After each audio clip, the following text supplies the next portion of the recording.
विष्णुदासांना अहंकाराचा वारा लागू देऊ नको.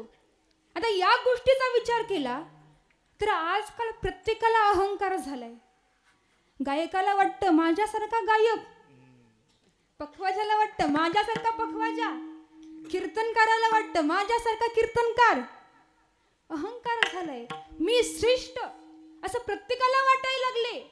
मी श्रेष्ठ हा आत्मविश्वास असावा, पण मीच श्रेष्ठ हा अहंकार, हा गर्व माणसाच्या जीवनामध्ये कधीच नसावा.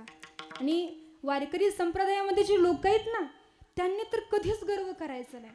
त्याचं कारण सांगू, महाराज फार सुंदर दृष्टांत देतात. घागरभर दूध असेल आणि त्या घागरभर दुधामध्ये जर दारूचा एक थेंब पडला, ते घागरभर दूध पिण्यास योग्य राहत नाही. त्याच पद्धतीनं महाराज सांगतात, एखाद्यानं तुम्हाला कितीही ज्ञानाच्या गोष्टी सांगू द्यात, पण सांगणाऱ्याच्या अंतकरणामध्ये अहंकार असेल ना, तर त्या गोष्टी ऐकून सुद्धा काही उपयोग होत नाही. दुधाचे घागरी मद्याचा हा बुंद पडली या शुद्ध नव्हे मग, तैसे खडा मुखे न करावी श्रवण, अहंकारे मन विटाळले. महाराज दुसरा दृष्टांत देतात. एखादा मनुष्य दिसायला फार सुंदर असू द्या, सौंदर्याची 32 लक्षणं त्याच्याकडे असू द्या, पण नाकच नसेल तर ती सौंदर्याची लक्षणं वाया गेली. आता कसं दिसावं हे आपल्या हातामध्ये नाही, पण जी 32 लक्षणं सांगितलेत, ती 32 लक्षणं एखाद्याकडे आहेत, पण नाक नसेल तर ती सौंदर्याची 32 लक्षणं वाया जातात. नाक नाही तेने वाया गेले, नाक नाही तेने वाया गेले, नाक नाही तेने वाया गेली, नाक नाही तेने वाया गेली. काय करावे ते 32 लक्षणे, काय करावे ते 32 लक्षणे,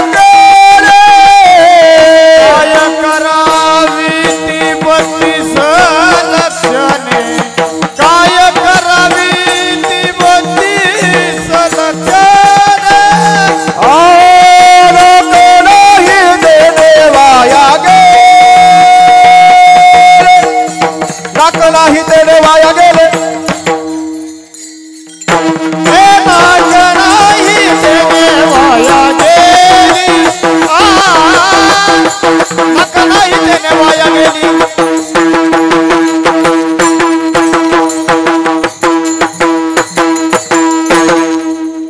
महाराज वर्णन करतात, काय करावी ती 32 लक्षणे नाक नाही त्याने वाया गेली.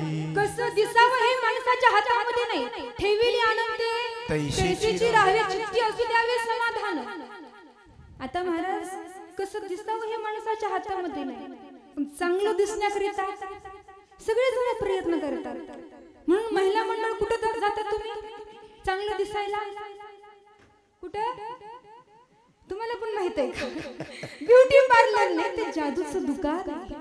कारण जाताना महिला वेगळीच दिसते आणि बाहेर येताना वेगळीच दिसते.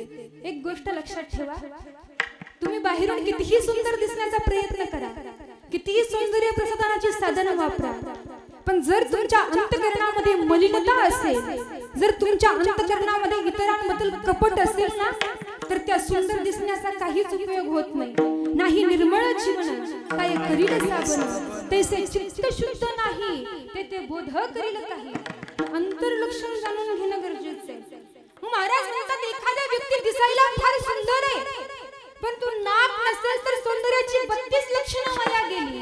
त्याच पद्धतीनं एखाद्यानं ज्ञानाच्या तुम्हाला कितीही गोष्टी सांगू द्या, पण सांगणाऱ्याच्या अंतःकरणामध्ये अहंकार असेल ना, तर ते ज्ञान ऐकून सुद्धा वाया गेल्यासारखं आहे. काय करावे ती 32 लक्षणे, नाक नाही तेने वाया गेली, तैसे खडा मुखे न करावे श्रवण, अहंकारे मन विटाळले. महाराज तिसरा दृष्टांत देतात.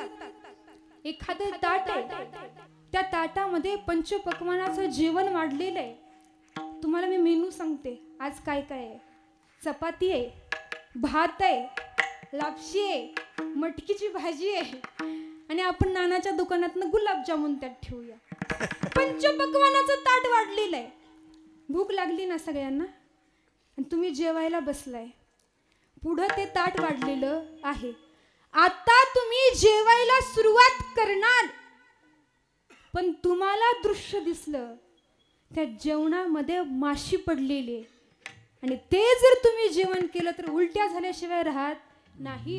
त्याच पद्धतीनं एखाद्यानं कितीही सुंदर पद्धतीनं तुम्हाला ज्ञान सांगण्याचा प्रयत्न करू द्या, पण सांगणाऱ्याच्या अंतःकरणात अहंकार असेल तर ते ज्ञान ऐकून उपयोग होत नाही. महाराज वर्णन करतात, तुका म्हणे अन्न जिरोने ती माशी आपुल्या अजेची सुसंगे तैसे खळा मुखे न करावे श्रवण अहंकारे मन विटाळले विठ्ठल विठ्ठल भगवंताला हा अहंकार सहन होत नाही. परमार्थामध्ये जगत असताना राहत असताना नेहमी नम्र राहिलं पाहिजे, कारण नम्र झाला आणि तेने कोंडिले अनंता. म्हणून महाराज म्हणतात, तुका म्हणे लीन व्हावे कळे भावे वरमहे. लीन झालं पाहिजे. मला माहित आहे 9 वाजलेत म्हणून सगळ्यांची चुळबुळ चालू आहे, पण कीर्तन आपलं 8ला सुरू झाले. मग मला सांगा, कीर्तन 8ला सुरू झाल्यानंतर कीर्तन किती तास करायचं? मग कीर्तन कितीला सुटाय पाहिजे? 10. म्हणजे आत्ताच्या 10ला का उद्याच्या सकाळच्या? आत्ताच्या 10ला. काळजी करू नका, मी लवकरात लवकर कीर्तन सोडणार आहे. विठ्ठल विठ्ठल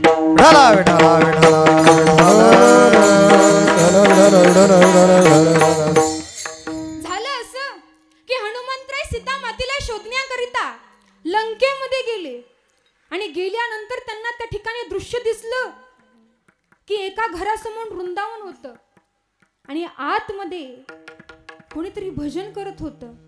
हनुमंतरायाच्या कानावरती आवाज आला, श्रीराम जय राम जय जय राम, श्रीराम जय राम जय जय राम.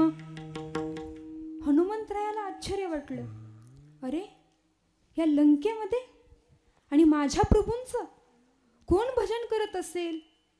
आणि त्यावेळेस हनुमंतराय त्या घरामध्ये गेले आणि त्या व्यक्तीला विचारलं, तुम्ही या लंकेमध्ये माझ्या प्रभूंचं भजन करताय, तुम्ही कोण आहात? आणि त्यावेळेस त्या व्यक्तीने उत्तर दिलं, मी विभीषण, रावणाचा भाऊ, लंकेमध्ये राहून भजन करतोय.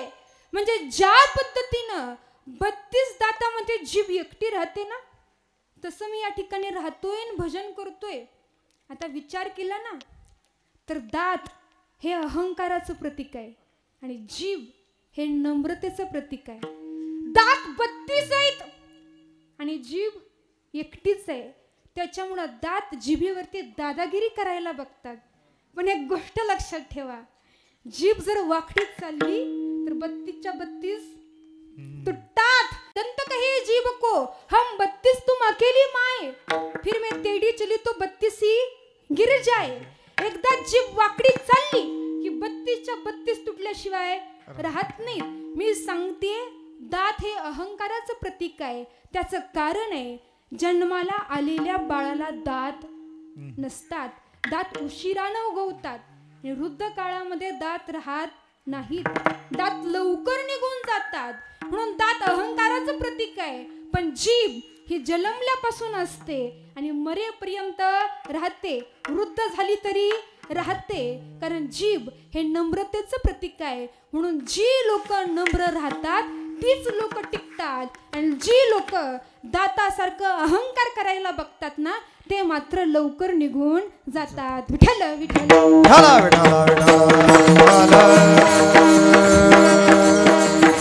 हनुमंतरायानं सांगितलं, लंकेमध्ये राहून तुम्ही प्रभूंचं भजन करताय ना, हे अहंकार रूपी असणारे राक्षस यांना आम्ही मारणार, आणि तुम्ही नम्र आहात म्हणून तुम्हाला लंका देणार. म्हणून लंका राज्य विभीषणा नम्र राहिलं पाहिजे. एखादं ज्ञान प्राप्त झाल्यानंतर जर तुमच्याकडे नम्रता येत असेल ना, तर ते ज्ञान तुमच्यासाठी अमृत आहे. पण एखादं ज्ञान प्राप्त झाल्यानंतर जर तुमच्याकडे अहंकार वाढत असेल, मीपणा वाढत असेल ना, तर समजून चला प्राप्त झालेलं ज्ञान आपल्यासाठी विष आहे. म्हणून नेहमी नम्र राहिलं पाहिजे. परमार्थामध्ये नम्रतेला फार किंमत दिलेली आहे, कारण मी खरा आणि माझंच खरं असं म्हणून कधी जगायचं नाही.